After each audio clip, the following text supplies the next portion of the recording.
Hello friends, कैसे हैं आप? I am Kiran. आज का हमारा टॉपिक है real meaning of Navratri no one knows. 9 रातें, 9 देवियों की पूजा। अब आप कभी सोचते हैं कि ये सिर्फ नवरात्रे जो हर बार हमारे यहाँ पर आते हैं त्योहारों के बीच में, ये भी एक टाइप के त्योहार ही हैं, इनका क्या सिग्निफिकेंस है, क्या दर्शाते हैं, क्या सिखाते हैं? हर त्योहार हमें जीवन जीने का तरीका सिखाता है, अलग अलग तरीके से सिखाता है, लेकिन हमें चीज़ों को ग्रहण करना नहीं आता है। हम चीज़ों को सिर्फ ऊपर ऊपर से देखते हैं, उसकी गहराई में कभी नहीं उतरते हैं। तो ये नवरात्रि क्या सिखाता है हमको? देखिए, 9 रात्रि या 9 देवियाँ मतलब दैवी शक्तियाँ, और हर इंसान के अंदर दैवी शक्तियाँ होती हैं, जिसको डिविनिटी कहा जाता है, दिव्यता कहा जाता है, हर आत्मा के अंदर। और हर आत्मा के अंदर आसुरी शक्तियाँ भी होती हैं। जब हम दुर्गा माँ का रूप देखते हैं या जिस भी देवी का रूप देखते हैं, तो उनके चरणों के नीचे असुर होते हैं। तो आपको क्या लगता है, ये देवियाँ हिंसा करती हैं? नहीं, बिल्कुल नहीं। हिंसा और देवी शक्ति का तो कोई मेल ही नहीं है। ये हिंसा एक्चुअली जो आसुरी शक्तियाँ दिखाई गई हैं, ये हमारे अंदर के विकार हैं। काम, क्रोध, लोभ, मोह, अहंकार, जेलसी, ये सब जितनी भी सारी चीज़ें हैं, ये विकार हैं जो असुरों के रूप में दिखाई गई हैं।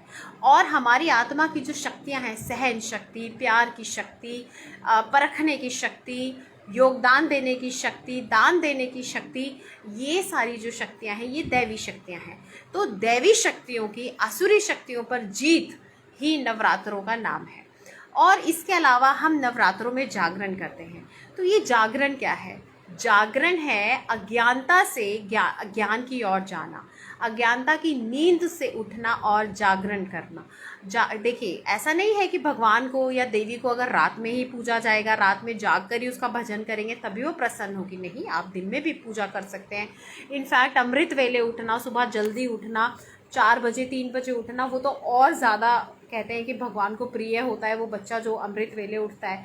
तो रात को जागने का क्या मतलब है? जागरण का क्या मतलब है? जागरण का मतलब है अज्ञान की नींद से जागना। और इसके अलावा हम रास करते हैं, गरबा करते हैं नवरात्रों के दिनों में। गुजरात वाली साइड में तो होता ही है। इसका क्या मीनिंग है? इसका मतलब है संस्कारों का रास करना।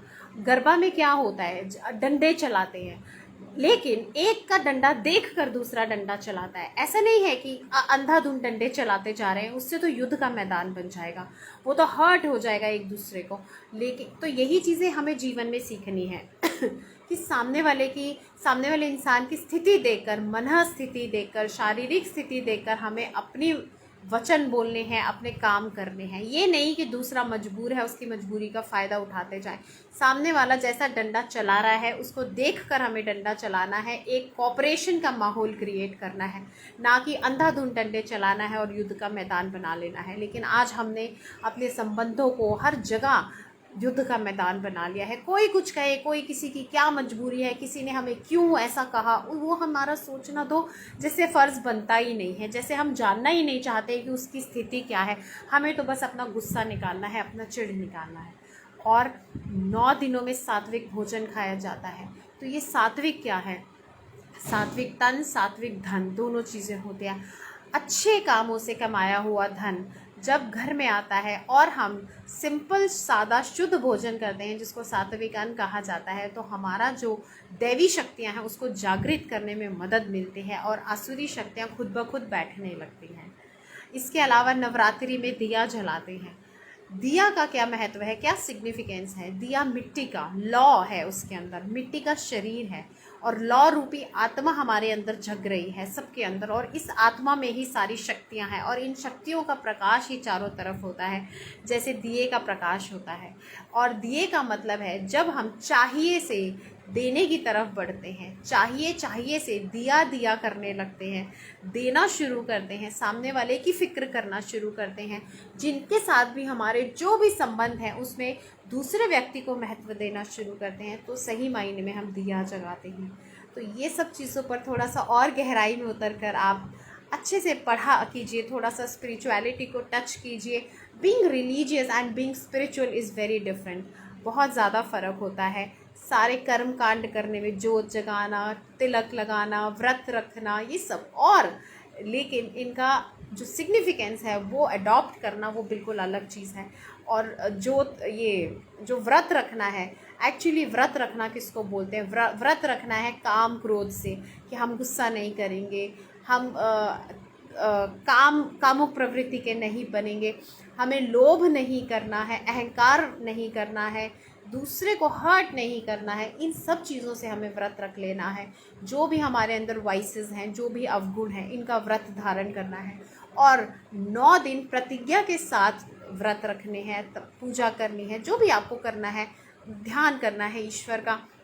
ऐसा नहीं कि 1 दिन हो गया, 2 दिन हो गया, कब 9 दिन बीतेंगे। ये 9 दिन ये भी सिखाते हैं कि जब आप कोई काम 9 दिन कर सकते हैं, सात्विक खा सकते हैं और जल्दी उठ सकते हैं, भजन कीर्तन कर सकते हैं, दिया जला सकते हैं, जो सिग्निफिकेंस जिसका मैंने बताया उस हिसाब से, तो ये काम आप पूरी ज़िंदगी भी कर सकते हैं। तो अपनी आदतों को सुधारने का बहुत अच्छा मौका हमें देते हैं ये त्यौहार।